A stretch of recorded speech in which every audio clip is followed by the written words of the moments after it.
Come on now, little fella. Don't you listen to him. You gotta fight! And they're neck and neck coming down the stretch. What an incredible finish. The horizon bled red that evening, the kind of red that seemed to whisper of endings. The wind carried dust instead of rain, and the earth itself looked tired of waiting for mercy. Out where the fence posts leaned like old men, Eli Turner stood, hands resting on the rail, his eyes empty as the sky. Once, this land had been promise, green pastures, the soft laughter of a young wife, and the smell of warm bread from a cabin window. But promises, like seasons, fade in the west. His wife had gone to the fever 2 winters past. The cattle, to drought. And what little hope remained had been mortgaged to men who smiled only when they were counting someone else's losses. The townsfolk called him Poor Eli now, not unkindly, but with that soft pity that stings worse than insult. Sometimes, the narrator's voice murmurs, the West didn't take your life, it took your hope first. The trading post and the weight of pity. That morning, Eli rode his last mare into town, her ribs sharp against his knees. The trading post buzzed with a low murmur of men too familiar with disappointment, ranchers, drifters, dreamers, all haggling over survival. The smell of tobacco and old hay hung thick. "Turner," called Sheriff Dugan, leaning on the porch rail, "you here to sell or beg?" A few men laughed, not cruelly, but carelessly, the way laughter comes easy to those who have never lost everything. Eli tipped his hat. "Sell, Sheriff," he said softly. "I'm long past beggin'." Inside, Mr. Calloway, the horse trader, stood counting coins by the scale. His face was clean, his vest too fine for the dust of this place. "You again." Calloway smirked. "I told you last month, nobody's buying bones on 4 legs." Eli said nothing, just untied the mare and stroked her muzzle, the last good thing left from a better time. Calloway sniffed, scribbled on a paper, and dropped 2 silver coins on the counter. $2. And that's charity. The room chuckled. Eli nodded once, took the coins, and left without a word. Outside, Clara May Holt, the schoolteacher, waited with a small basket of apples. She'd seen the exchange through the window. "You shouldn't let them shame you, Eli," she said, voice low but steady. "You've worked harder than any of them." He smiled faintly, eyes down. "Hard work don't fill a stomach, Miss Clara. Nor pay a banker's patience." She wanted to say something, anything, but the silence between them was heavy with everything neither dared confess. The forgotten foal. Eli was halfway to his horse when he heard it, a faint, broken sound from behind the barn. A cry that wasn't quite a neigh, more like a plea. He followed it to the back corral, where a small foal lay half-buried in the dirt. Its coat was dull, its ribs showing like the lines of a plow through dead soil. One eye was clouded, and its legs trembled whenever it tried to rise. "That one," laughed the stable hand, "belonged to a traveler, couldn't feed it. Calloway said to put her down tomorrow." Eli crouched beside the foal. She was barely breathing. And yet, there it was. A flicker. A spark that refused to die. The same stubborn light that had once lived in his wife's eyes, in his own before the world taught him to bow. "How much?" he asked quietly. The stable hand shrugged. "Ain't worth the rope she's tied with. But if you want her, 50 cents. Eli thumbed the 2 silver coins in his palm. That was all he had left. He hesitated, the way a drowning man hesitates before saving someone else. Then he set 1 coin down. 50 cents, he said. "And she lives." The hand laughed, shaking his head. "Your funeral, Turner." Eli ignored him. He untied the foal and lifted her onto his shoulders. She weighed little more than a sack of bones and breath. A bond born in dust and silence. The road home stretched wide and empty, framed by sagebrush and sorrow. The sun dipped low, painting everything in copper and ash. Eli walked instead of riding, the foal's weak heart fluttering against his neck. When he reached the cabin, he laid her on a blanket by the hearth. He fetched water, oats, and the last bit of molasses he'd saved for winter. The foal refused at first, then nibbled, trembling. He named her Juniper, after the hardy shrubs that clung to the desert cliffs no matter how harsh the wind. Days passed. Then weeks. Each morning, He'd step into the barn and find her standing a little taller. Her coat began to shine beneath the dust. Her eyes, once dull, caught the light again. Eli spoke to her like one might speak to a lost child, gently, without expectation. Sometimes Clara would visit, carrying leftover bread or a smile she tried to hide. "You're feeding her better than yourself," she'd tease softly. "Reckon she's got more chance at making something of it," he'd reply. But when she left, he'd take a bite of the bread only after Juniper had eaten. The act wasn't sacrifice anymore, it was purpose. The kind that fills the hollows of a man better than gold. The whisper of hope. One night, thunder rolled over the plains. Rain came at last, brief, hard, and gone too soon. Eli stood in the doorway, watching Juniper pace in the corral, strong now, proud. Lightning carved her silhouette against the sky, a creature born of fire and survival. He felt something stir inside him, something he hadn't felt since before the losses and debts and lonely nights, belief. He turned to the empty room behind him, to the ghosts of all he'd lost, and said quietly, Maybe we ain't done yet." Reflection. "They called him a fool for buying a dying horse," the narrator says softly. "But sometimes the poorest man in town is the only one who can still see worth in what's broken." In the pale dawn that followed, Eli walked out to the corral. Juniper lifted her head, ears twitching, and took her first unshaken step toward him. He smiled, a small thing, barely there, but in that smile lived the promise of everything the West had taken and might yet return. End of section 1. Ash beneath the horizon. Spring never came easily to the West. It arrived in whispers, a hint of green on the dry hill, a single cloud that promised rain and forgot to keep its word. For Eli Turner, each day was stitched together by small mercies. The foal he'd saved for 50 cents had grown into a sleek, golden creature whose spirit filled the ranch with a heartbeat again. Juniper ran through the pastures like a streak of light over the ashes of his failures. But to the town, she was still a joke. They called her the 50-cent horse.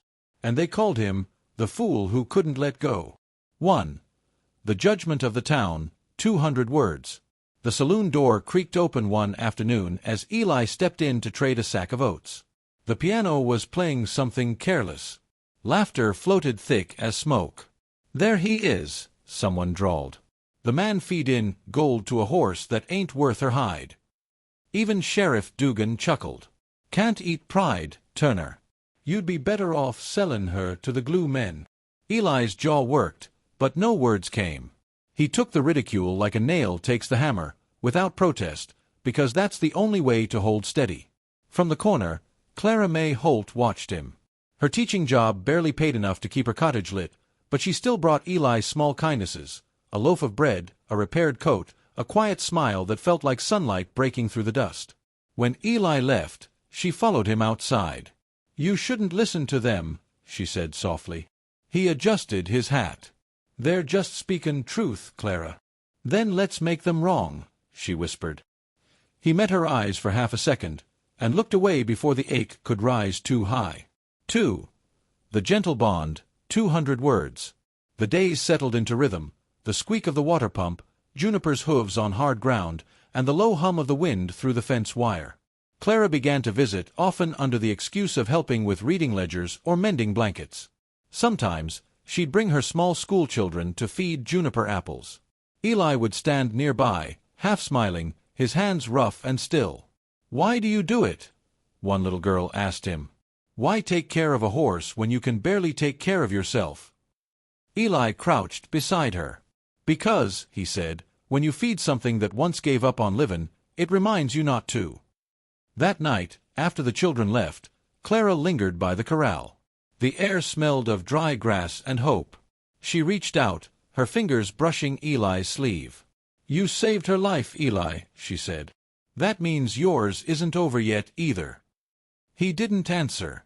But his silence wasn't emptiness anymore. It was the sound of a heart remembering how to beat. 3. The county fair, 250 words. Summer rolled in with heat thick as whiskey. The town announced its annual county fair, horses, games, and a race that brought folks from neighboring valleys. Clara convinced him to enter. "Let them see what 50 cents can do," she said with a grin. Eli didn't dream of winning. He just wanted to see Juniper run under an open sky, free of judgment. He brushed her coat till it gleamed like honey. On the day of the fair, the crowd stared, laughter curling through the dust. "That Turner's brought his miracle horse," someone jeered. But when the gun cracked, Juniper leapt forward, hooves slicing the air. She moved not like an animal but like wind remembering its purpose, light, sure, unbroken. For a brief moment, the laughter died. The crowd went silent. She crossed the finish line second, but in that stillness, Eli felt what victory truly meant. A young horse scout approached him later, intrigued. "Fine spirit, but too small for racing," he said dismissively.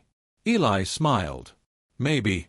But she's got more heart than any stallion you'll find."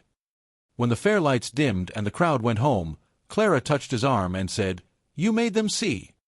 He only whispered, "For a moment, maybe." 4. The breaking storm, 200 words. But good seasons in the West never last. By autumn, drought returned. Rivers thinned to ribbons of mud. Oats grew scarce. Eli sold off every tool that wasn't nailed down to keep Juniper fed. Sheriff Dugan came by once more with a folded notice. "Bank says you got 2 weeks, Eli. After that, the land's theirs." That night, the wind howled through the empty windows. Eli sat by the fire, Juniper's breath warm against the back of his neck. He felt the edge of despair again, sharp, familiar, almost comforting. The next morning, Clara arrived with her suitcase. Her school was closing. The drought had driven families away.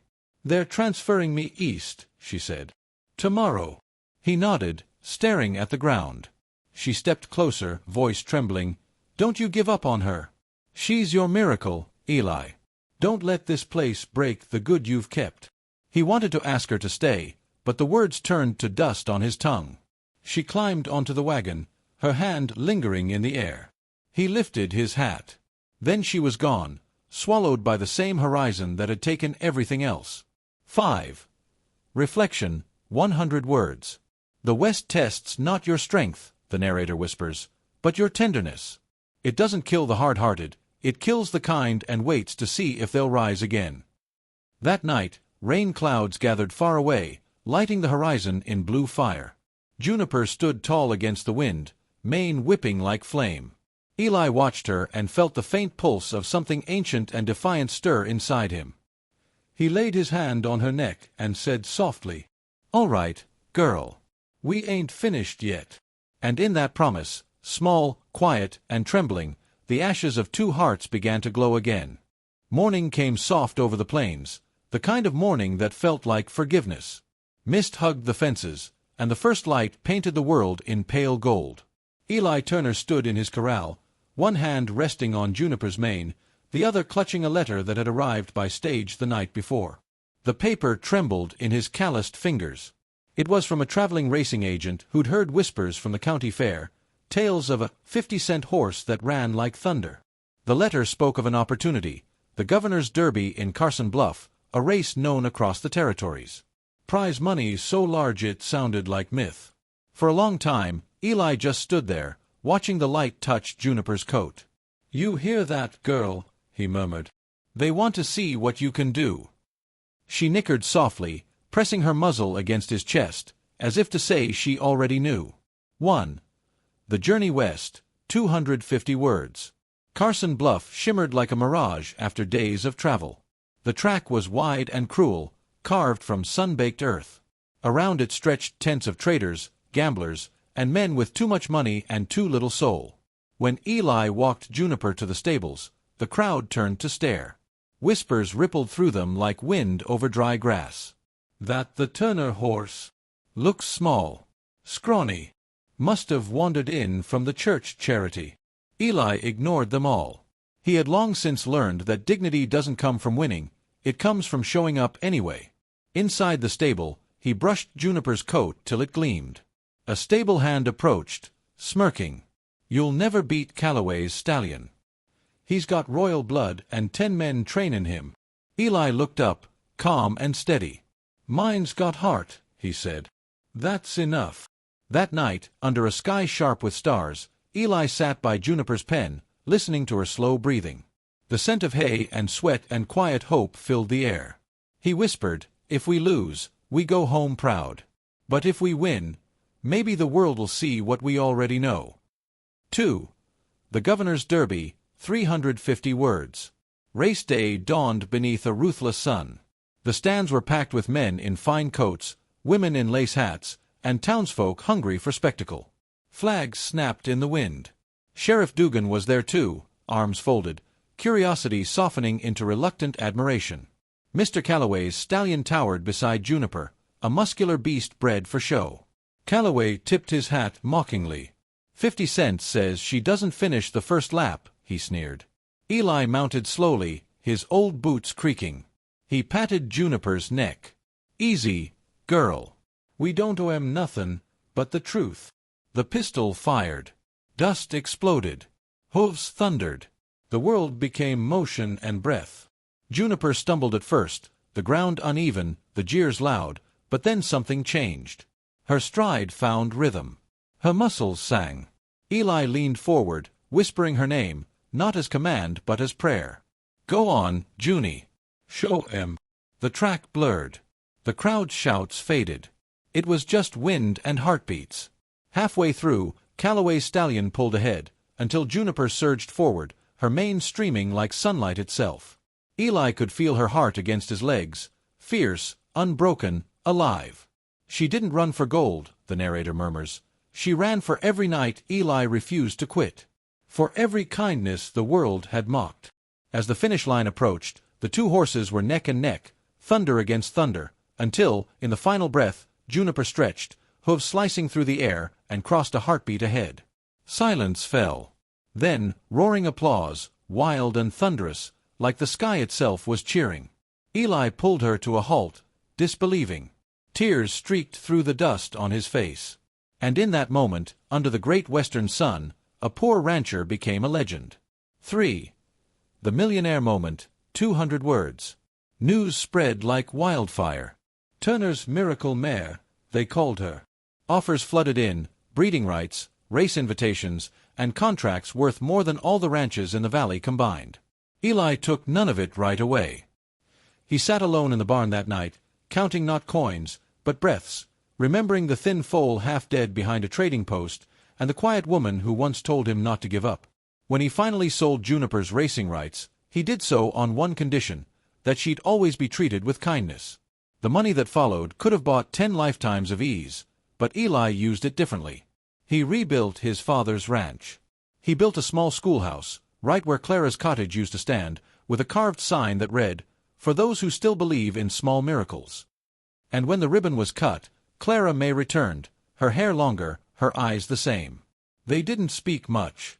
She just reached for his hand, and he took it, steady, certain, unafraid at last. 4. Reflection. Where truth stands tall, 200 words. The years passed, but the legend never did. Children grew up hearing the story of the poor rancher who bought a dying foal for 50 cents, and found more than wealth in her gallop.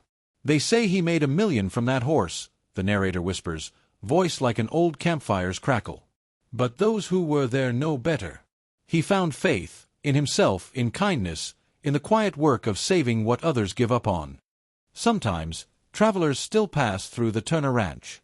They'll see an old man sitting on the porch, eyes turned toward the horizon. Behind him, the fields sway with grass again, and the wind carries the sound of hooves, distant, rhythmic, eternal.